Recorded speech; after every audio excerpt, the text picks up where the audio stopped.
Gaza Strip, May 2021. The Israeli-Palestinian conflict flares up again. Israel carries out 1,500 air, land and sea strikes in 11 days.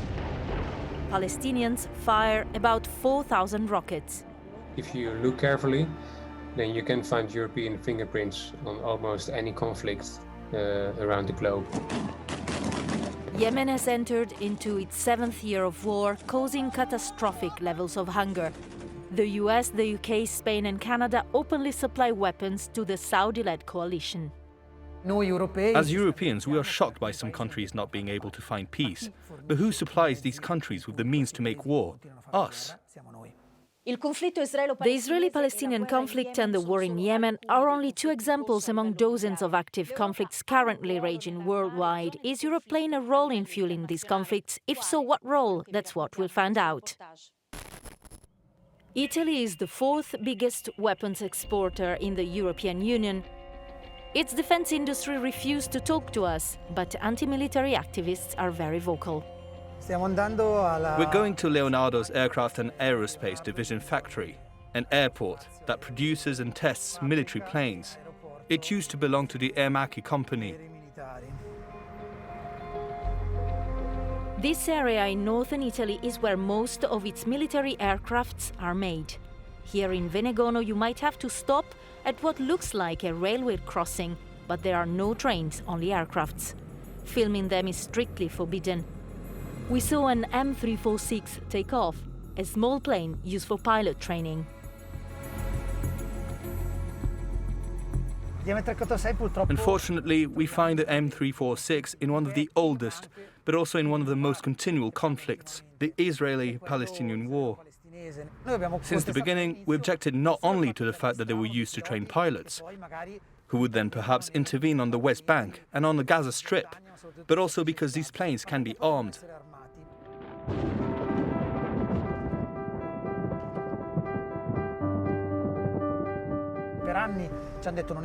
For years, Leonardo told us it wasn't true, but now there's evidence, and there is no doubt that there really is an FA version, a fighter aircraft version, basically a fighter bomber.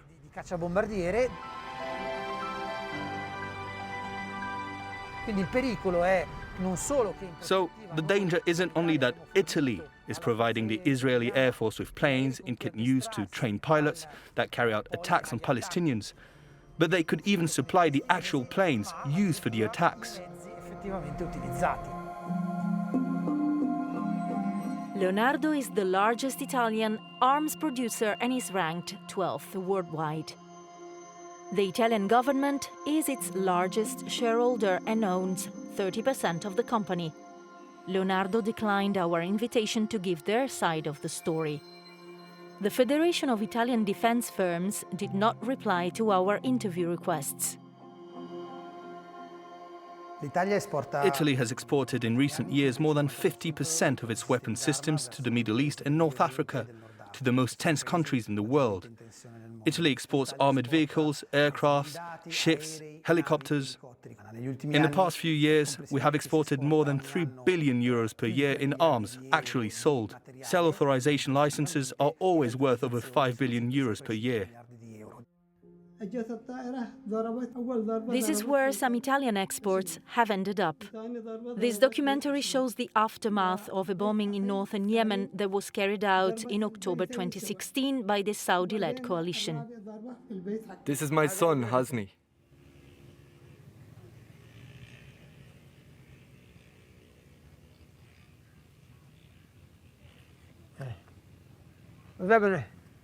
This is Hasni's son. I lost 6 family members. 6. A Yemeni NGO field officer combed through the area of the attack and found fragments of some explosives. The serial numbers on the debris showed that parts of the bombs had been produced by the Italian company RWM, a subsidiary of the German Rheinmetall. Saudi Arabia was Italy's main client in the Middle East and North Africa last year, after Egypt and Qatar. Saudi Arabia is the world's largest arms importer. After it engaged in the war in Yemen, its arms imports skyrocketed. It's not only Italian arms that end up there. The evidence of other European weapons in Yemen is well documented in these videos from the investigative journalism project Lighthouse Reports. Belgium, Germany, France and Spain also export to Saudi Arabia. Pressured by anti-war activists, Germany, Belgium and Italy have stopped or restricted their exports to Riyadh. But not France, the EU's first arms exporter and the world's third biggest. Amnesty International says they have evidence of France selling various kinds of military equipment to the Saudi-led coalition. French artillery, ammunition and combat vehicles have been found in Yemen. Are European arms sales allowed everywhere and at all times? No. Several international treaties state that war and human rights violations should in theory prevent such sales. The main ones are the UN Arms Trade Treaty and the European Common Position. They both thoroughly regulate arms exports and they follow the same principles. A country should not authorize any transfers if it has knowledge that these could be used in the commission of genocide, crimes against humanity, grave breaches of the Geneva Conventions, or against civilians. The countries of final destination have to respect human rights. Member states shall deny any export license for military technology or equipment which would provoke or prolong armed conflict.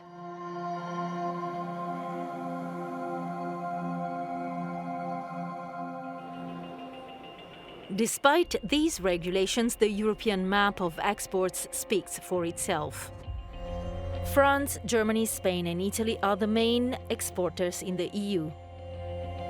In the last 5 years, they have all exported to many warring or crisis-hit countries.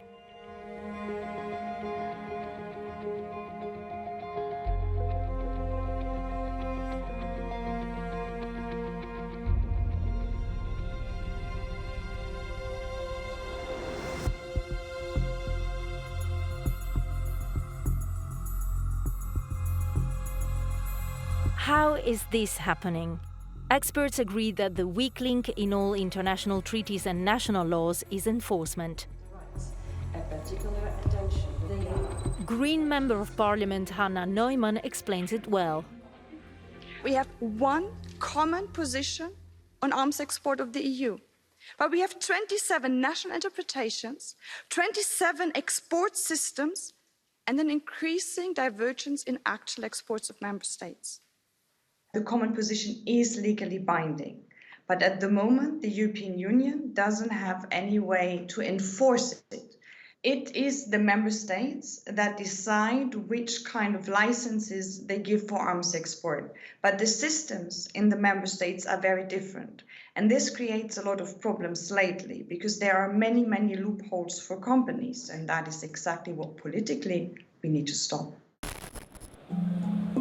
The defense industry is considered a strategic sector for national governments.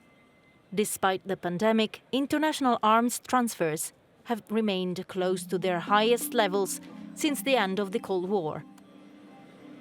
Middle Eastern arms imports have grown the most in the past 5 years, driven mainly by Saudi Arabia, Egypt and Qatar. South of Paris, the French defense company Arcus is proud to say that they try to make the world safer. Their main client is the French government. Arcus is the French leader in light and medium-sized armed vehicles with wheels. We currently have 25,000 operational vehicles in the army. That's the equivalent of 90% of all their wheeled vehicles. In order to be competitive on an international scale, the company needs to invest, innovate and export. Arcus says their annual exports vary from 20 to 50%. Arcus has historic clients in Africa, but also historic clients in the Middle East, Europe and North America. We asked the company's president how they can be sure their products don't fall into the wrong hands. That's an issue that we can't really control. What I want to make clear is that the defense industry in general, the European and French defense industry, is responsible and abides by the rules. Our responsibility is to stick and conform to these rules. We can't physically or forcibly follow this equipment for years on end because they are made to last, sometimes even decades. So that's a real topic of conversation, and there's not always a practical solution.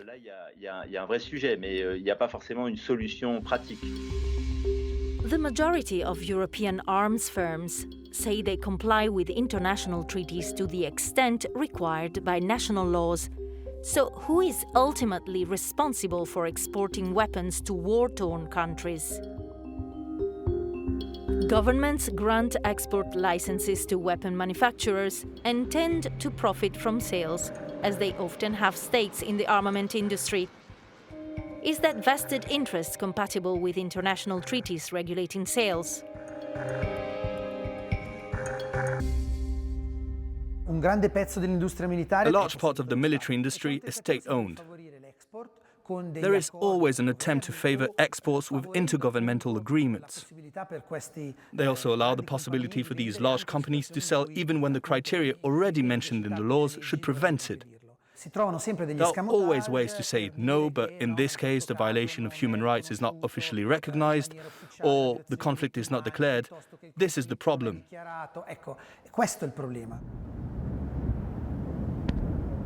This is not unique to Italy. Here's what Amnesty International has to say about France's role in the Yemen war. On one hand, you have the Minister of Foreign Affairs calling this a dirty war, and on the other hand, France is still exporting military weapons to the two main countries engaged in this conflict. So yes, you could say that France is being hypocritical. By supplying arms to the Saudi-led coalition, France has become an accomplice, says Amnesty International.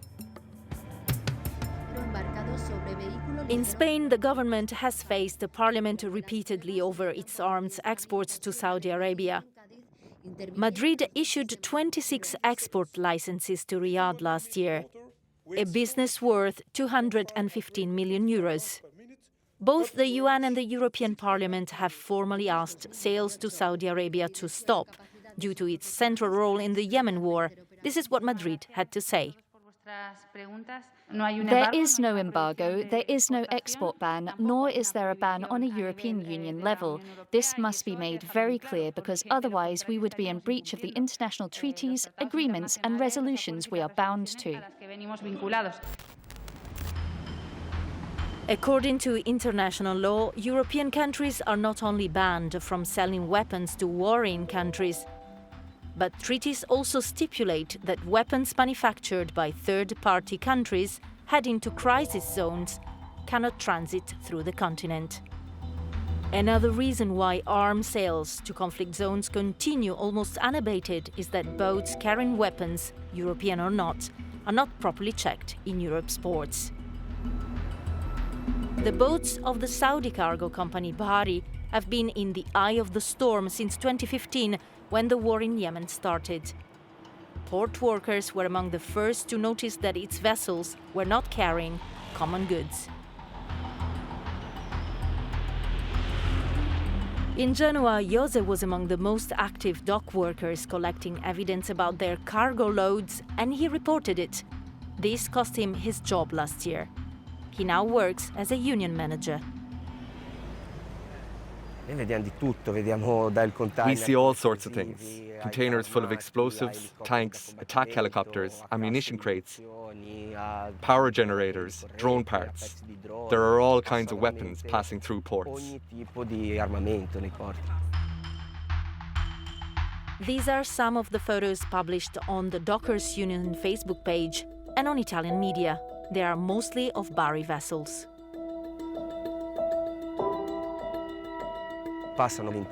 They are inside containers or out in bulk, just like inside the Bari ships. If you go below their decks, you see the boxes of ammunition, cannon barrels, even machine gun parts. You see them just in boxes, in classic wooden crates.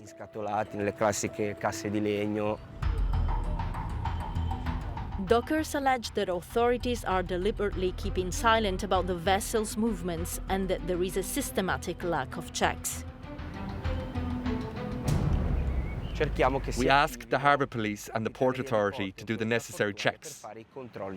When we manage to get them into the port, they only check their compliance with security requirements. They don't check the goods they're carrying.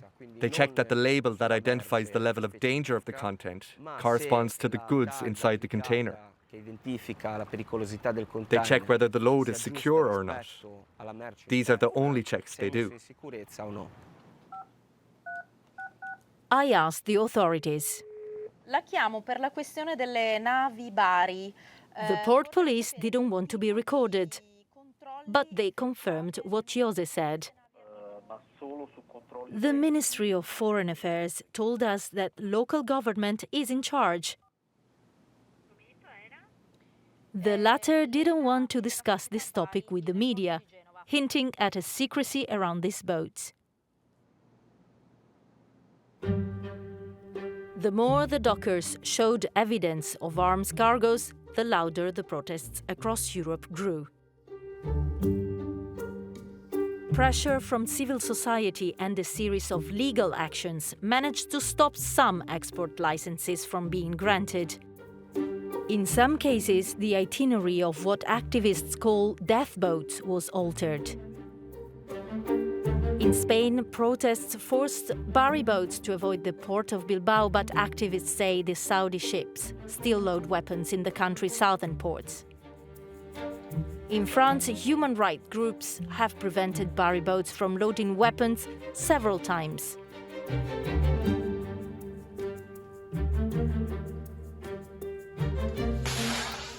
In Genoa, the Saudi vessels don't load weapons anymore. The latest Israeli-Palestinian unrest has stirred European pacifists. In May, a ship allegedly transporting weapons to Israel stopped in Livorno. Dockers refused to load the cargo, a first ever for Europe. We headed to Livorno with Genovese dock workers. All their national representatives were meeting with human rights activists to plan actions against weapons in ports. This network of dock workers and experts is getting organized. It has forged ties with other similar movements in Europe. The Italian NGO The Weapon Watch is part of this network and has been studying the movement of arms-laden boats. Una giornata internazionale sulla lotta. Emerge ciò che The supply chain taking arms to the world's most critical war grounds was hidden by a lack of transparency and is now coming to the surface.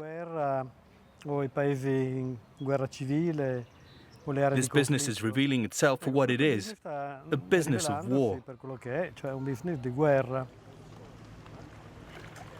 A call to action is also ongoing in Germany. Here, the Greenpeace boat Beluga 2 is sailing through Germany's main ports, campaigning for a stricter export law.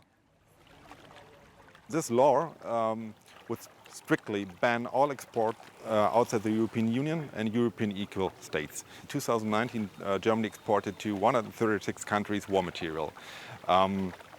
It's worldwide. It's exported to countries in war zones. It's exported to countries in crisis regions. It's exported to countries which are violating human rights.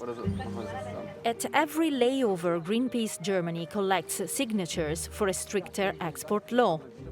The NGO also has a photo exhibition that gives an insight into arms fairs that are usually off limits to the public. These are thought-provoking shots. What is the ultimate purpose of Europe's defense industry? Is it to protect people? Is it for profit or to gain political and economic influence? What about human rights? One thing is for sure, the weapons business is not like any other.